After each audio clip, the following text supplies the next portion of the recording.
Hey, what's up guys? So in this video, we will see how to restart the Oppo A5x without using the power button. Now to do that, first of all, just open settings, then tap on accessibility and convenience.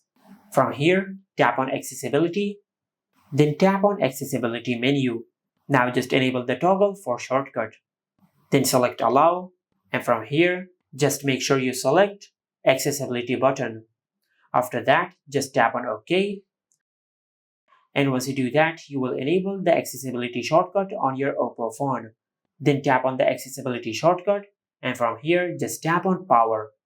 And once you do that, the power menu will appear on the screen. Now to restart your Oppo phone, just swipe up and select restart. Now it will take a few seconds for your Oppo phone to restart. And this is how you can restart the Oppo A5x without using the power button. Make sure to like, comment, and subscribe. Thank you for watching.